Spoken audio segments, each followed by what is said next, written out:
Hello, everyone, and welcome to the concession stand here on the KB Radio Network. I am your host, Kevin Reed, and this is the review of the Netflix science fiction adventure comedy film, The Electric State. This film stars Millie Bobby Brown, Chris Pratt, Kiwi Kwan, Stanley Tucci, and Giancarlo Esposito. And this film is a giant film for Netflix. It cost $320 million to make The Electric State. That was the budget for this film. $320 million for this movie.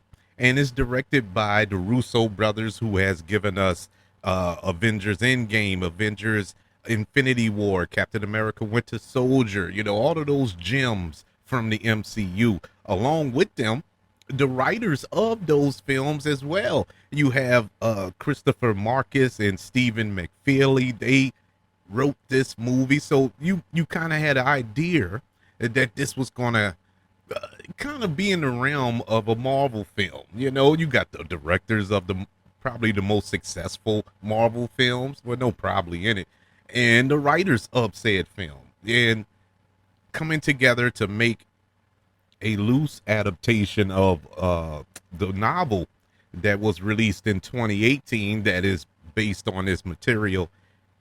It was kind of anticipated highly for me. I was looking forward to this movie for all of those reasons I just said, the ones behind the camera as well as in front of the camera. And I wasn't looking for an Avengers film, but I was looking for something entertaining. This was a bad movie. This was bad. And I normally don't associate a film's budget with my review because that doesn't have anything to do with anything, but I couldn't do anything but scratch my head and wonder, how did this movie get greenlit for $320 million? And it's not interesting at all. This is not a good movie. It is paced bad. The story is bland. I had nothing to take away from this movie. Absolutely nothing. This is probably the hardest review that I ever have to do because I can't remember anything about this film. And I just finished watching it an hour ago.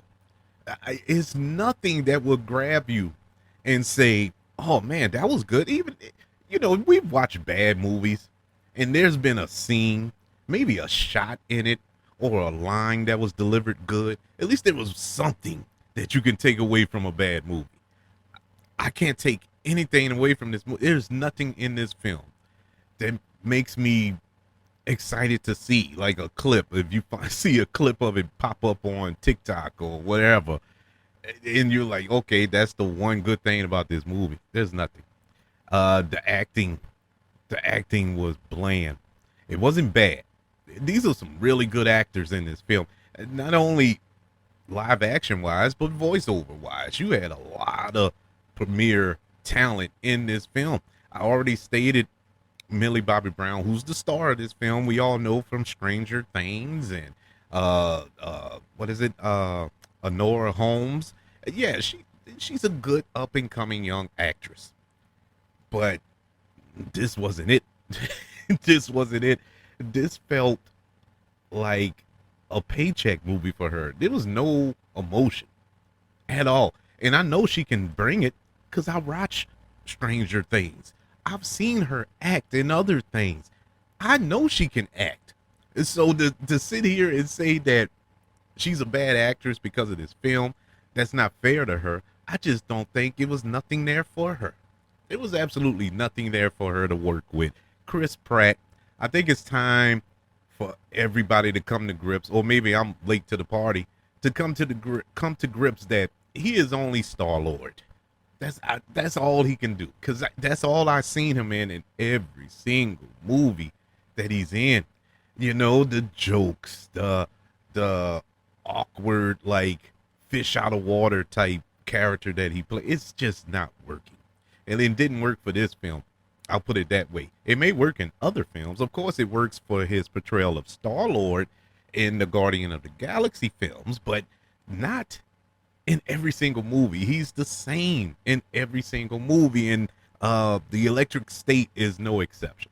I did not care for his performance. Did not care for him in this movie. Uh, Kiwi Kwan, he wasn't in it that much, so it really nothing I can say about him. Stanley Tucci, probably, if he's probably the one takeaway as far as acting that I can kind of get with. Of course, that's Stanley Tucci. Stanley Tucci can shine up a turd and hand it to you, and you think it's a pickle. So he's that type of actor to me. He tried. He really tried. Giancarlo Esposito, I did like him. I did like him. It's just that the character hadn't. It was nothing. It was nothing. It's like they're introduced. There's no backstory. There's no development of these characters. So I don't know how to feel about these characters. You see that there's something there. The actors are doing the best they can with what was given to them, but that's it. It was nothing else to expound on. And that's sad because, like I said, wonderful talents in this film. The voice actors, you had Woody Harrelson, you had Anthony Mackie, Brian Cox, Jenny Slate, Alan Tucci. You had Carmen Domingo was in this movie for 5 minutes, and it was a cool little scene that he was in. Wish it would have worked out more or worked out better. You had Gronk in this movie, people. Rob Gronkowski was a voice actor as one of the robots. I cannot understand why a movie that is about a robot apocalypse was boring from beginning to end. It was absolutely boring. And the movie is about 2.5 hours long.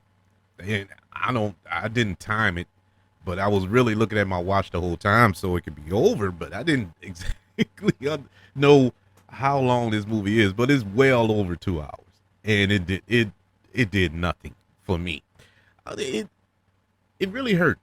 People throw out when they do their reviews of movies, and they always throw out disappointment or underperformed or whatever the case may be, and they just throw those terms out there. This was a big disappointment, and what makes it such a disappointment for me, I had no expectations for it. Not in the sense of, oh man, this is going to be the movie of the spring or whatever. This is going to be the biggest movie Netflix ever put out. I didn't think that going in. I just wanted to be entertained, and I was not entertained at all by nothing. The only good thing, yes, I do have a positive about this movie. The only good thing that I can honestly take away, if anybody ever asks me about the movie outside of this show, is the special effects. The special effects look amazing. It looked beautiful. I guess that's where the $320 million went, because I didn't see where this movie warranted a $320 million budget. But the special effects were flawed. I love the designs of the robots, and all different. They weren't all the same. They weren't clones of one another. They were different type of robots throughout the film. They look good. The texture and everything. It looks really, really good. I did like that. But that's it. That's it. There's nothing about this movie that's appealing. And I guess if I got to put another positive to this, I didn't have to go sit in the theater for it. This was truly a Netflix movie. This was a Netflix movie through and through. It's if I would have went and paid my hard-earned money and sat in the theater to watch this movie, most likely in IMAX, because it appeared to be like a big IMAX event film. And so I would have been a sucker, went, got the IMAX ticket, sat down, and then 2.5 to 3 hours later, walked out of the theater with pure hate in my heart. I choose this. I choose this platform. I am a little nervous of going forward when it comes to the Russo brothers, because they're in charge of Avengers Doomsday and Avengers Secret Wars that's coming up in the next couple of years. I'm scared for that because outside of Endgame, after they've done Endgame, nothing else they've done has been good. Nothing else they've done has blew anybody's socks off. One thing I did like the Gray Man, with Ryan Gosling and Chris Evans. I did like that movie on Netflix nonetheless. But it had its problems. Oh, it had its problems. But I accepted it because I was entertained. There was some entertaining elements to that film that I can sit back and say, okay, I'll probably watch it again. There's nothing about this movie that will make me say, I'm going to watch this again. Sorry. The Electric State, which is currently on Netflix, gets a letter grade of a D+. Yeah, yeah, that really stinks. I was hoping for more, but man, I mean, at least the battle scene. They had battle scenes in here. The battle scenes were boring. How can you film a boring battle scene? And I've seen these directors probably film the greatest battle scene ever, or one of the greatest battle scenes ever in Endgame. And come on, and I can't help, and I know it's probably not fair to compare that to them, but they made the movie. That's the only reference I can use is Avengers Endgame. I don't know what happened here. I don't understand it. Probably never will. But I hope and pray moving forward that they get it together before Doomsday and Secret Wars come out. But that's my opinion. I would love to know yours. What did you think of The Electric State currently on Netflix? Email the show, kbradiopodcast@gmail.com. You can also search for the show on all social media platforms. Just search for the KB Radio Network. Also, don't forget about YouTube, ladies and gentlemen. Subscribe to the KB Radio Network and like this video. Don't forget about the 5 stars, the reviews, and sharing this show if you're listening on Apple Podcasts, Spotify, iHeartRadio, wherever you are currently listening to the concession stand here on the KB Radio Network. Everybody, thank you for joining me for this review of The Electric State currently on Netflix. Want you all to know that I love you. Continue to love everyone, and until we speak again, you all be blessed.